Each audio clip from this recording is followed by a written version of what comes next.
NDC for should apologize to Ghanaians. The first person that should apologize to Ghanaians is Honorable Okudzeto Ablakwa. Say, as someone SCA, NDC for and come to be propaganda. What is the MPP for at the year propaganda? That is the difference between any woman say, Obi Adia Babua or mine, young fine yet politics, and yet so dirty about it. For the first time, I agree, say, Honorable Okudzeto Ablakwa, his behavior towards MPP Ekufuado's travels and what he did in Parliament that day, not ask him. He has to come out. He's a human being. He never knew, say, no, be kura position, say, in Tisane Abba, he should come out boldly as a good citizen of this country and apologize to the whole country, and I believe Ghanaians will forgive him. In the end, is a populist, you know. They should buy a new one, but they should be ashamed of themselves.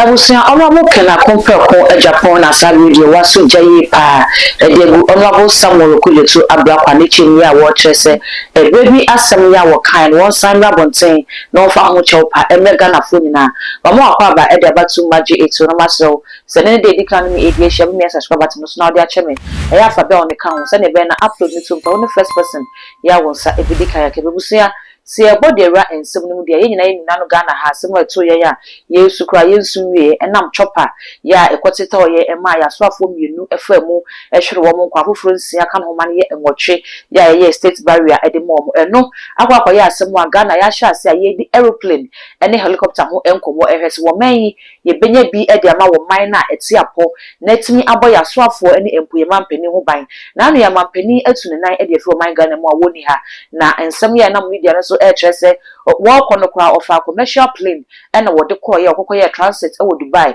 ya wo kotena ase twenye be do hwemienu ne akira sa na Ghana mampani mu a plane fufo san eba be fa no ede akọ eno na raise concerns ama Ghana for trese ebra so senka edi amanyosam no eto nchen na afi ye hwe ne bebo wo man no eni mu mpanifo efisa wo mo ba no mo ba besumu a womo nsum emfa ma womo party ne womo nsum e de ma oman nyame mfa sa masa asembo ni bi koto womo a eya na ento amanyoko ne nko a eto oman mu ni nyina eno na Honorable Kena Kumpreku Agyapong ababonten e de hits ababegu Honorable Okudzeto Ablakwa so a wo kyerese na anu asem bi Okudzeto Ablakwa ababonten be kan abra na do danko Akufuado eti akonwa so na wo tu kwan na wo kyerese helicopter anase jet oman ne ye wono enya ade ebetimi aboa enu ti okofa private jet e de ko ene Ghana ha ni mwensem ya Okudzeto Ablakwa eka ya wo kyerese sa abre no na ye jet ye wono e ye fit for purpose a ebetimi aye adwuma kosi 2035 na afedi wo mo ba abam na mampani John Dramani Mahama etu kwan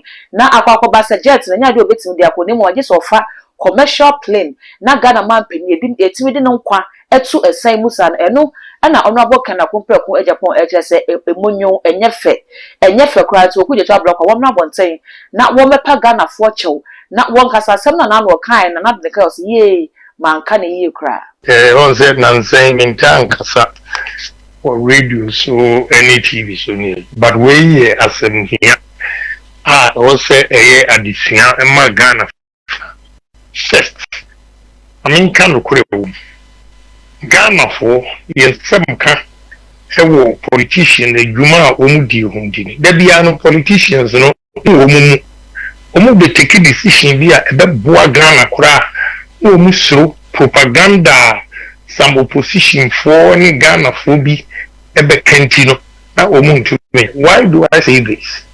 Emra President Akufuado etu kwan play ninye na woko I play ni ye ko utie nsemu a ekọ so e wo Ghana ha ade pa no Ghana for ewe fini se president tu kwan ya okọ meetings a wo ye enema etimi firi mu ba one trip a wo kọ no ade a wo nyamba Ghana etimi to play the 20 times but Ghanaians don't consider that na ye propaganda me mimpe independent semka but matisa obia ka say NDC for should apologize to Ghanaians. The first person that should apologize to Ghanaians Honorable Okudzeto Ablakwa.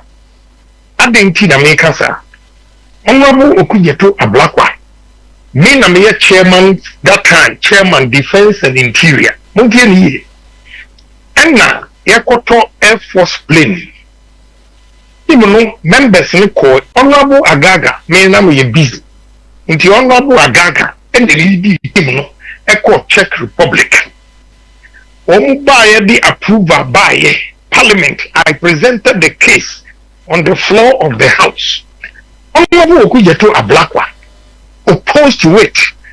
Minister MP said there was a banter for the first time between NDC and NDC. Okudzeto Ablakwa and Honorable Agaga, because Okudzeto said he okopulu aircraft the cost of a from Brazil just said in Yomabia Honorable Okudzeto here and tokwa a sea war and an argument a buy. We have to stop it. And then he's a full beneficiary of government travels because we're a foreign affairs minister. You know, the Monian propaganda and punching the young meaning of my Ghana. Who say a nipa and Motrina a woo, one contribution, a more plain nanki a cotonoana. A more, and then I'm person train Ghana for our dream a basso. Say, as someone SCA, NDC for uncommon propaganda. What is the MPP for at the year propaganda? That is the difference between the new woman say, Obi Adia Babua or mine, young fine yet politics, and yet so dirty about it. For the first time, I agree, say, Honorable Okudzeto Ablakwa, his behavior towards MPP Kufuor's travels and what he did in Parliament that day, not ask him. He has to come out. He's a human being. He never knew, say, no, the Kura position, say, in Kisane Abba, he should come out boldly as a good citizen of this country and apologize to the whole country, and I believe Ghanaians will forgive him. Because a new Okudzeto Ablakwa year President Kufuor travels. Mekwadi Hamio by your committee. The leader of the delegation, Menyakwa Nkubi, Agaga, NDC, he was my ranking member. According the report, Abba. Now you take a decision on the floor of the House. Ebayan Tokwa between them. Because of the populist approach by Honorable Ablakwa. Oh, it's unfortunate that we've lost lives. Mamisa Mao history. Even aircraft now, as we are saying, President Kufuor Brussels, Honorable Kandapa, and an Minister for Defense. The entire America say Ghana for and some keka about politicians in the Juma Huntino will be a so, and yet and let a Kufuor Namiko. President Kufuor time, I remember very well. It was last minute, and when we decided, say, it was a top aircraft unit. Edema Air Force. Who say even among as MPP, President Kufuor, you meeting or Honorable ICP. We were afraid of what Ghanaians were going to say. So last minute, we decided to buy one instead of two. We never bought the two. We never bought the two because we were even afraid of Ghana for what they were going to say. I am giving you all these references to serve as a caution and a lesson to us. Said Debiano, yes, when do politicians once and yet Debia say be a Sikabiano say no. But the country money I am benefits and I'm persuade or Mampenino qua obetini enya ediaba. Now share the cost of travel no na yemfanye esuade because so Okudzeto Ablakwa agreed that time any tall aircraft, military aircraft woman, be a sebi, a medium man, and can you see now August sisters semi, be anka NC. Inti bibi also na yeshia munyansa. Inti anabie bibi pasa nafa o mampenyinu wa. Inti how do you feel? Sir, the president ofri anu eko Japan. Eko fa plane, eko si Dubai. Now the about 19 hours connection to Japan. I mean how? Yeah, communion share benefit obetime de aba. Now next time, as politicians, yeah, propaganda or politics more. Yeah, who to benefit the country and what will not benefit the country. We are some you honorable way there, yenya with the answer now background. You be say anti-aircraft who some sabri ususu say a den so mine and ye one. And one could see a better and I say yenya day. Media I subscribe to is a yento aircraft papa a bay mass safety for the travel of the president and his entourage. Because the president there be a foreign minister come other dignitaries come. The president trips involves more than 10 people. More than 10 people. When 8 you. And can you afford to lose any DMO president more and any entourage because of an old aircraft? Serious, we all have to come together. You see, there be a yesu here, and yesu here. But only panaju woko ya this ikabe and no in the is a populist, they should buy a new one, but they should be ashamed of themselves. All the criticisms they leveled against the Kufuado's travel and they are too and they finding a way to appeal to Ghanaians.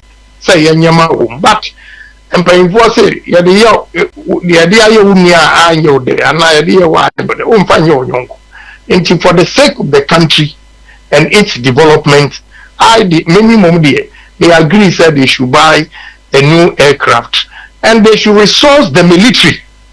Another aircraft to be a yadi call Kamali Boku conflict near Kohe Ayen. Aircraft in Ukraine and EDMO is nothing to write home about. Which means that no swatch a year. We call United Nations here in come on. We have to do something about it. If we agree, young Fabian Tonching, and yet Mama Juan Obutumes, subsequent leaders they have the opportunity to use it. So we have first 1 year. How many years any use already off. Trade off no meaning say. Now you go with the old aircraft, they assess the crew. Now Oma new one year price free. Omo crown so bet you retrofit the new old one as I'm a year at trauma will be our best water. Kimi mom dear, I agree say and tofu. Honorable, yabedo was any brown or man Cassia to Shenkomo.